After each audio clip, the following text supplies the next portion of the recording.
Hello students, आपण chapter दुसरं बघत आहोत डी सी पॉवर सप्लाय. याच्यामध्ये आत्तापर्यंत आपण रेक्टिफायर, फिल्टर आणि व्होल्टेज रेग्युलेटरला आपण सुरुवात केलेली आहे. तर व्होल्टेज रेग्युलेटर म्हणजे काय आणि त्याच्यामधले आपण दोन टर्म्स समजून घेतलेले आहेत, लोड रेग्युलेशन आणि लाईन रेग्युलेशन. उरलेल्या दोन टर्म्स ज्या आहेत त्या आपल्याला आत्ताच्या लेक्चरमध्ये समजून घ्यायच्या आहेत. लास्ट लेक्चरमध्ये आपण लोड रेग्युलेशन त्यालाच LR ने दर्शवतात. Percentage of LR is equal to आपण असं म्हटलं तर VNL minus VFL divided by VNL, right. तर हे आपण पाहिलेलं आहे. त्यानंतर आपण सोर्स रेग्युलेशन बघितला, त्यालाच आपण लाईन रेग्युलेशन असंही म्हणतो. तर सोर्स रेग्युलेशनचा फॉर्म्युला होता SR divided by V nominal. त्यातला हा SR म्हणजे काय, तर आउटपुट व्होल्टेजमध्ये किती फ्लक्च्युएशन झाले ते VO max minus VO mean divided by V nominal. आणि त्यातला हा व्ही नॉमिनल म्हणजे काय, तर 230 व्होल्टसाठीचं जे काय आउटपुट व्होल्टेज आले असेल ते व्होल्टेज समजले, त्याला म्हणायचं व्ही नॉमिनल. ठीक आहे. इथपर्यंत आपण बघितलं होतं सोर्स रेग्युलेशन कसा असावा, लोड रेग्युलेशन कसं असावं. आता आपल्याला समजून घ्यायचं आहे की आउटपुट इम्पिडन्स हा पॉवर सप्लायचा कसा असला पाहिजे. तर सगळ्यात अगोदर आउटपुट इम्पिडन्स म्हणजे काय, तर हे समजलं पाहिजे. आता इम्पिडन्स या शब्दाचा अर्थ म्हणजे काय, तर अपोजिशन. काय, अपोजिशन. ठीक आहे, स्पेलिंग चुकलं असेल तर सुद्धा अपोजिशन म्हणजे काय, तर इम्पिडन्स. मग पॉवर सप्लायमध्ये आपण वेगवेगळ्या गोष्टी वापरलेल्या आहेत, जसं की ट्रान्सफॉर्मरमध्ये आपण कॉईल वापरलेली आहे. त्यानंतर पुढे आपण रेक्टिफायरमध्ये डायोड्स वापरलेले आहेत. त्यानंतर ह्यांना कनेक्शन करणाऱ्या वायर्स आपण कॉपरच्या वापरलेल्या आहेत. त्यानंतर डायोडनंतर आपण जर फिल्टरमध्ये बघितलं तर कॅपॅसिटर वापरलेलं आहे, इंडक्टर वापरलेलं आहे. त्यानंतर पुढे जर आपण गेलो तर व्होल्टेज रेग्युलेटरमध्ये आपण वेगवेगळे ट्रान्झिस्टर वापरतो, राईट. तर एवढ्या सगळ्या गोष्टी वापरल्याच्या नंतर आपल्याला जे काही इनपुट देणार आहे आपण 230 असेल, 220 असेल, जे काय असेल ते, तर ह्याचं जे आउटपुट आहे ते थोडंफार प्रमाणात कमी होणार. कारण का, जसं की डायोड जो असतो तो 0.7 व्होल्ट इतकं काय करतो, ड्रॉप करतो. त्याच्यानंतर इंडक्टर असेल, कॅपॅसिटर असेल, जर कॅपॅसिटरने अपोजिशन केलं तर त्याला म्हणतो आपण XC म्हणजे कॅपॅसिटिव्ह रिॲक्टन्स.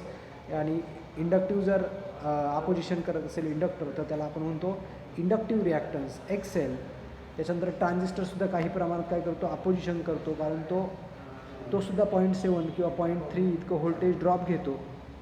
म्हणजेच काय, ह्या सगळ्या गोष्टी किंवा हे सगळे कंपोनंट्स थोड्याफार प्रमाणात काय करत असतात, अपोज करत असतात करंटसाठी. मग हे जे काय टोटल अपोजिशन आहे, टोटल नंबर ऑफ अपोजिशन, याला तुम्ही काय म्हणू शकता, इम्पिडन्स. आता आउटपुटच्या बाजूने जर इम्पिडन्स पाहिला, कोणतीही सिस्टीम असू द्यात, बघा लक्षात घ्या, कोणतीही सिस्टीम असू द्या, कोणतीही सिस्टीम, मग त्याच्यामध्ये पॉवर सप्लाय घ्या, त्यानंतर एखादं डिव्हाइस घ्या, एखादी सिस्टीम घ्या, एखादा मोबाईल घ्या, कोणतीही गोष्ट घ्या, त्याचा इनपुट, त्याचा जो काही परफॉर्मन्स असतो, त्या परफॉर्मन्समध्ये जर पाहिलं आपण, त्याचा बेटर परफॉर्मन्स जर असेल किंवा चांगला परफॉर्मन्स जर असेल त्या सिस्टीमचा, तर याचा अर्थ काय होतो, त्याचा इनपुट इम्पिडन्स किंवा त्याला मी इनपुट वगैरे न म्हणता ZIN म्हणतो. म्हणजे काय, इनपुट इम्पिडन्स हा कसा असला पाहिजे, इनपुट इम्पिडन्स हा जास्त असला पाहिजे आणि आउटपुट इम्पिडन्स हा कसा असला पाहिजे, कमी असला पाहिजे. ही बेसिक गोष्ट लक्षात घ्या की इनपुट इम्पिडन्स हा जास्त असला पाहिजे आणि आउटपुट इम्पिडन्स हा कसा असला पाहिजे, कमी असला पाहिजे. ठीक आहे. तर तसंच पॉवर सप्लायचा जो आउटपुट इम्पिडन्स असतो तो ऑलवेज मिनिमम असला पाहिजे. आयडियली जर म्हणायचं झालं तर आयडियली तो कसा असला पाहिजे, 0 असला पाहिजे. ठीक आहे. आयडियली तो कसा असला पाहिजे, 0. आणि प्रॅक्टिकली कसा असला पाहिजे, ॲज लो ॲज पॉसिबल. जितका कमी असेल तितका तो आपला पॉवर सप्लाय हा कसा असला पाहिजे, चांगला असेल. जेव्हा आउटपुट इम्पिडन्स हा कसा असेल, कमी असेल त्यावेळेस. आता हा आउटपुट इम्पिडन्स आपल्याला कमी करायचा असेल तर आपण काय करू शकतो, तर त्या ठिकाणी इमिटर फॉलोवर सर्किट आपण यूज करू शकतो. काय सांगितलं, जर आपल्याला पॉवर सप्लायचा आउटपुट इम्पिडन्स कमी करायचा असेल तर काय करतो आपण, इमिटर फॉलोवर सर्किट जे की आपण कुठं वापरतो आहे, व्होल्टेज रेग्युलेटरमध्ये वापरतो आहे ट्रान्झिस्टरसाठी. तर हे ट्रान्झिस्टरसाठी आपण जे सर्किट वापरणार आहे ते इमिटर फॉलोवर सर्किटच असावं, जेणेकरून काय होईल तर तुमचा आउटपुट इम्पिडन्स, त्याला आपण म्हणतो ZO, तो कसा होईल, मिनिमम होईल. ठीक आहे. काय सांगितलं आउटपुट इम्पिडन्सबद्दल, तर आउटपुट इम्पिडन्समध्ये आपण इम्पिडन्स म्हणजे काय समजून घेतलं की total number of components opposition, जे त्या कंपोनंट्सने अपोजिशन केलेलं असेल. आता शेवटचा जो आउटपुट इम्पिडन्स म्हणजे आपण व्होल्टेज रेग्युलेटरलाच पकडणार, कारण आउटपुट कोण आहे, जर डायग्राम जर बघितली आपण, बरोबर, अगोदर ट्रान्सफॉर्मर वापरला, मग रेक्टिफायर, मग फिल्टर, आणि मग येतो काय तर व्होल्टेज रेग्युलेटर. आणि व्होल्टेज रेग्युलेटरमध्ये ट्रान्झिस्टर वापरले असतात. म्हणून जर आउटपुट इम्पिडन्स आपल्याला जर कमी करायचा असेल आणि तो कमीच असावा, जर तो असं कमी करायचा असेल तर आपल्याला त्या ठिकाणी काय करावं लागेल, इमिटर फॉलोवर सर्किट यूज करावे लागेल, जेणेकरून तुमचा आउटपुट इम्पिडन्स जो आहे तो कसा होईल, कमी होईल. समजलं आहे सगळ्यांना आउटपुट इम्पिडन्सबद्दल. ठीक आहे. Next, ripple rejection. आपण रेक्टिफायर हा टॉपिक पाहताना आपण रिपल फॅक्टर हा टॉपिक पाहिले होता. त्याच्यातला रिपल या शब्दाचा अर्थ काय, रिपल म्हणजे काय तर unwanted signal, right, unwanted signal. हा अनवॉन्टेड सिग्नल जो आहे तो पुन्हा रिजेक्ट करायचा. आता बघा, पॉवर सप्लायमध्ये रिपल रिजेक्शन म्हणजे काय, तिकडे आपण काय समजून घेतलं होता तर unpure D C is converted to the pure D C, म्हणजे जे काय पल्सेस होत्या, बरोबर, या पद्धतीच्या ज्या पल्सेस होत्या त्यांना आपण काय केलं, रिजेक्ट केलं किंवा कमी केलं, आणि या पद्धतीने आपण कन्व्हर्जन केलं, राईट. म्हणजे ह्या ज्या काही रिपल्स होत्या, म्हणजे हा काय होता अनवॉन्टेड सिग्नल, त्या रिपल सिग्नल्सला आपण काय केलं होतं, काढून टाकलं होतं, रिपलला रिजेक्ट केलं होतं, राईट. तो आपण तो रिपल फॅक्टर हा टॉपिक पाहिलेला होता. आत्ता आपल्याला रिपल रिजेक्शन हा टॉपिक पाहायचा आहे. आता आपल्याला आउटपुट जे हवं आहे पॉवर सप्लायच्या आउटपुटला, ते कसं असलं पाहिजे, एकदम प्युअर डी सी असलं पाहिजे, आणि रिक्वायर्ड आउटपुट पाहिजे, रिक्वायर्ड डी सी आउटपुट पाहिजे, राईट. फॉर एक्झाम्पल आपण असं म्हटलं की 5 व्होल्ट डी सी आउटपुट असलं पाहिजे. म्हणजे काय तर त्याने 5 व्होल्ट कॉन्स्टंटच आउटपुट दिलं पाहिजे, राईट. मग कॉन्स्टंट जर आउटपुट देत असेल तो 5 व्होल्ट कॉन्स्टंट, तर जरी इनपुट आउटपुट फ्लक्च्युएशन झालेच तरीसुद्धा त्याने कधी दिलं पाहिजे, 5 व्होल्ट इतकं कॉन्स्टंट आउटपुट दिले पाहिजे. मात्र आउटपुटला सुद्धा थोड्याफार प्रमाणात काय येतात, फ्लक्च्युएशन्स येतात. यालाच आपण काय म्हणतो, रिपल असं म्हणतो. म्हणजे some part of AC in DC, D सीमध्ये जो AC पार्टिकल्स असतो थोड्याफार प्रमाणामध्ये, त्याला आपण काय म्हणतो, रिपल असं म्हणतो. जरी आपण त्यानंतर फिल्टर वापरला, त्यानंतर व्होल्टेज रेग्युलेटर वापरलं, तरीसुद्धा आपल्या ज्या आउटपुटला आहे थोड्याफार प्रमाणात रिपल्स अवेलेबल असतात. आणि ह्या रिपल्स आपण DBमध्ये मोजतो. कशामध्ये, म्हणजे रिपल रिजेक्शन कशामध्ये मोजतो, रिपल रिजेक्शन किंवा रिपल रिजेक्ट न झालेल्या रिपल्स, थोडक्यात RR म्हणजे काय, रिपल रिजेक्शन म्हणजे काय तर रिजेक्ट न झालेल्या रिपल्स म्हणजे काय तर, म्हणजे आउटपुटला आपल्याला कॉन्स्टंट 5 भेटायला पाहिजे या पद्धतीचं, मात्र तसं न भेटतं थोड्याफार प्रमाणात इथे पल्सेस भेटत आहेत बघा. आणि ह्याला काय तुम्ही म्हणा, रिजेक्ट न झालेल्या रिपल्स म्हणजे काय, रिपल रिजेक्शन. ठीक आहे. मग रिपल रिजेक्शन ह्या DBमध्ये मोजले जातात. एक फॉर एक्झाम्पल जर सांगायचं झालं तर समजा की 20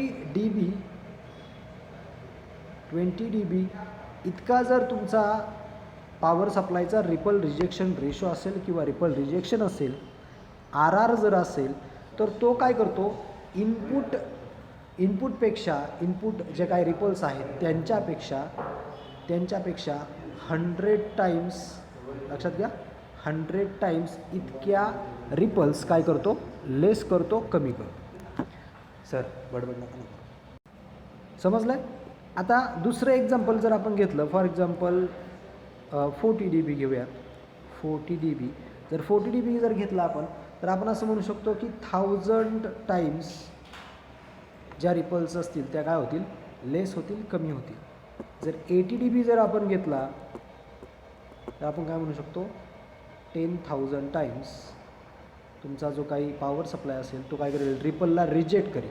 म्हणजे काय, फॉर एक्झाम्पल आपण असं म्हणूयात की पॉवर सप्लाय जो आहे किंवा एखादा फिल्टर आहे, फिल्टरच्या आउटपुटला जर तुमच्या 1,00,000 इतक्या रिपल्स असतील, किती 1,00,000 म्हणजे किती, एकावर 500 जे काय असेल, राईट, इतक्या जर रिपल्स असतील आणि इथे तुम्ही व्होल्टेज रेग्युलेटर यूज केला, व्होल्टेज रेग्युलेटर, आणि हा व्होल्टेज रेग्युलेटर आपल्याला फॉर एक्झाम्पल 40 dB इतका काय देतो आहे, तर रिपल रिजेक्शन देतो आहे. काय देतो आहे, RR देतो आहे. तर काय होईल, यात अव्हेलेबल्स किती आहेत, तर बाबा 1 2 3 4 म्हणजे 1,00,000 इतक्या रिपल्स इनपुट साईडला आहेत व्होल्टेज रेग्युलेटरच्या. तर तो काय करील, ह्या 1,00,000पैकी किती टाईम्सने कमी करील, किती टाईम्सने, तर 40 dB म्हणजे किती टाईम्स होते, आता 10,000 टाईम्स, राईट, 1000 टाईम्स. तर 1000 टाईम्स काय करील त्या रिपल्स, 1000 टाईम्स त्या रिपल्स काय करील, कमी करील. आलं का लक्षात. म्हणजे इथे जर बघितलं तर 1000 टाईम्स म्हणजे खूप साऱ्या रिपल्स काय होतील तुमच्या, कमी होतील. म्हणजे फक्त लाखातून 1000 कमी करायचे असं अर्थ नाही त्याचा. ज्या 1000 टाईम्स म्हणजे काय, तर एका रिपल मागं तो काय करील, एक रिपल एकदम डिस्ट्रॉय करून टाकेल. त्या पद्धतीने 1000 टाईम्स इतक्या रिपल्स काय करेल, तो मिनिमाइज करेल. म्हणजे आउटपुट साईडला अजूनही आपल्याला काय भेटेल, कॉन्स्टंट आउटपुट मिळून जाईल. फिल्टरच्या आउटपुटला जे आउटपुट होतं, फॉर एक्झाम्पल ते जर असं असेल, थोडंसं असं असेल, तर ह्याच्यापेक्षा बेटर आउटपुट कोण देईल, आपल्याला व्होल्टेज रेग्युलेटर देईल. आणि ते केव्हा शक्य आहे, ज्यावेळेस त्याचा रिपल रिजेक्शन हा जो काही टर्म आहे, ही जी काही टर्म आहे ती जेवढी जास्त असेल, म्हणजे जर 80 dB असेल, तर ती अजून आपल्याला काय देईल, बेटर रिपल रिजेक्शन. समजलं आहे सगळ्यांना,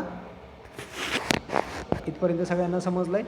तर अशा पद्धतीने आपण आउटपुट इम्पिडन्स आणि रिपल रिजेक्शन हे दोन्ही टॉपिक्स, या 2 टर्म्स उरल्या होत्या त्या आपण कंप्लीट केलेल्या आहेत.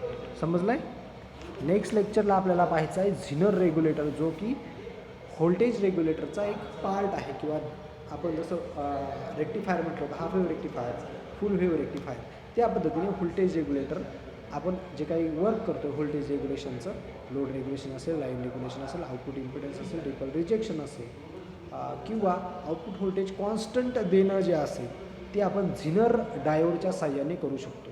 आणि म्हणून ते नेक्स्ट लेक्चर आपल्याला तो टॉपिक पाहायचा आहे, झिनर रेग्युलेटर. ठीक आहे, इथे आपण थांबतो.